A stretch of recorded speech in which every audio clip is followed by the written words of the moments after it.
everybody, today I have a sum of physics from work power energy. This states that this question has statement 1 and statement 2, means you have to choose from any of these four options. And statement 1 is a point particle of mass m moving with speed v collides with stationary particle of mass capital M. If the maximum energy loss possible is given as this, then F is equals to this. Now I have to see whether this holds true or not, whether this means the statement 1 is true or not, and also the statement 2, which states that maximum energy loss occurs when the particles get stuck together as a result of the collision. Either statement 1 or statement 2, which one is true or false, or whether both of them are true or both of them are false, that I have to say over here. Okay, now it is first saying that, see, m plus capital M plus m. Okay, now first let us assume something, that is, when two particles are colliding, this is a particle maybe of mass, let us consider this to be of mass m as it is given in the question, and it is moving with velocity v, and then it is colliding with a bigger particle of mass m, and then it is colliding. Okay, now if the both particles get attached and start to move together with some velocity v dash, then what is the final kinetic energy? Let us see. But if this small particle, if it collides with this big particle and the small particle stops moving and only the big particle moves with velocity v dash, means both of them are not attached. This is not attached, this is attached together.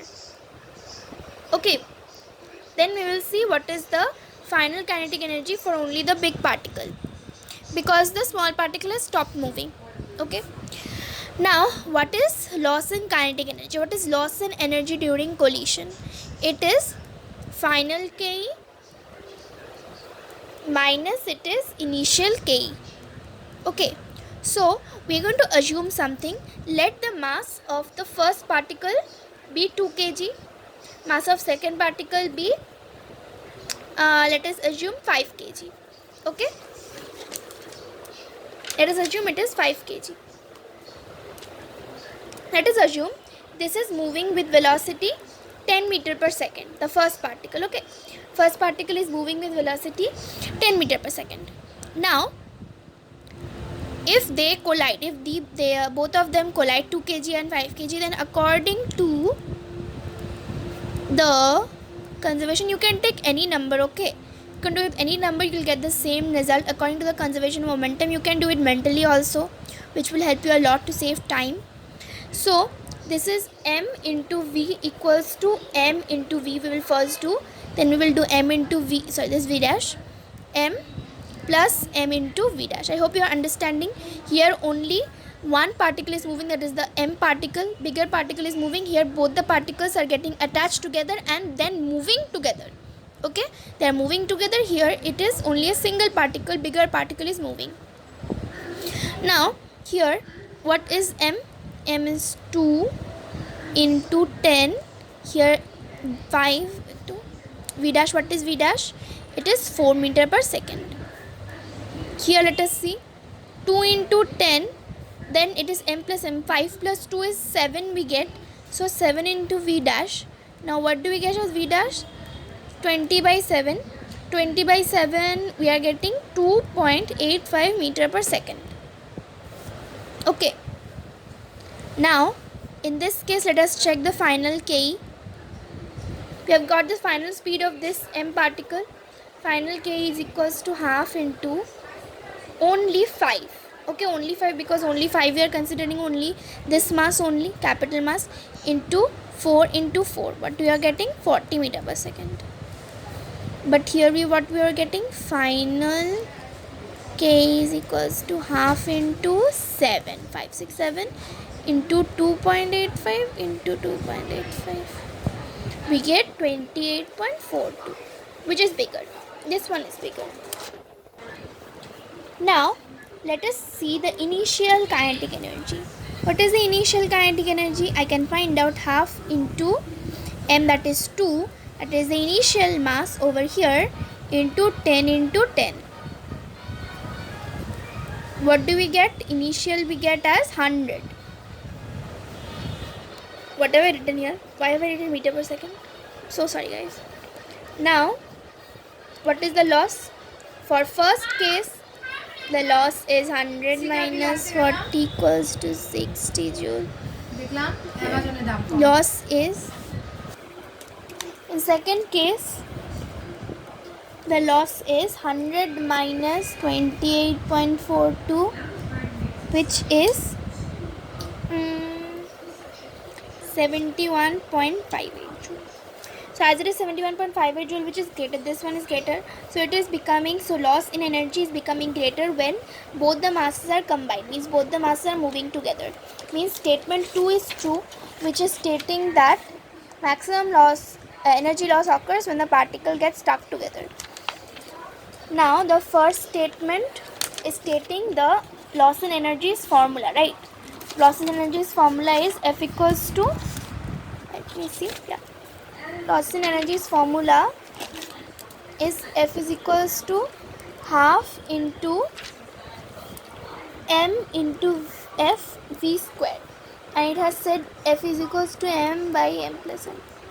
Now let me write down the formula. If we are not assuming any number, then what will it turn out to be? I'm just, what I have written here only I'm writing here. This one I'm not writing because it's not required, because both the masses are not combined. This one is what I require, equals to M plus M into V dash. V dash equals to M into V M plus M, right? Therefore, loss, what will be loss? Final Ke minus initial Ke. What is final Ke? Half into the total mass into V dash square minus the initial square. Now what is the V dash square? M into V by M plus M whole square minus half M V square. Let me take common, half M V square. Now M as this is square, let me write square here only. Square, this is getting cancelled, so here 1 will be left, and here 1 is being taken common, so M by M plus M cancel, so we're not taking this common, this is entire, it is going into common. Now this is this one, so half M into V square, we are getting this thing, that is minus M minus M.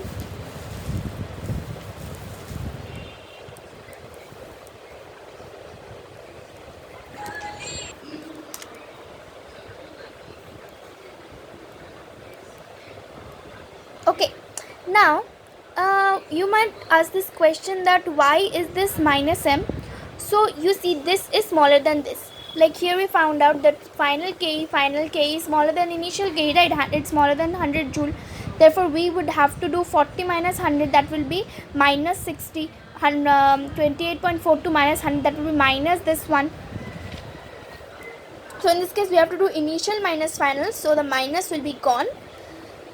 Now it is M into M plus M into half M V square.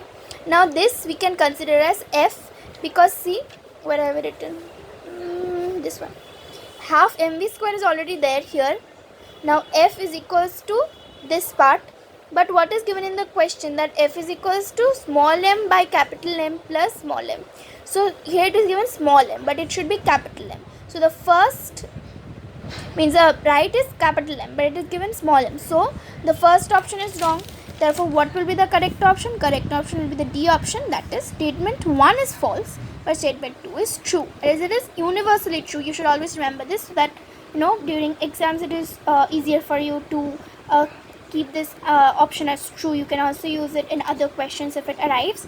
So you have to remember this, that it is universally true, so that you don't have to use values and again find out. So thank you, and please like, subscribe, and I will come back with a new video with some more challenging sums.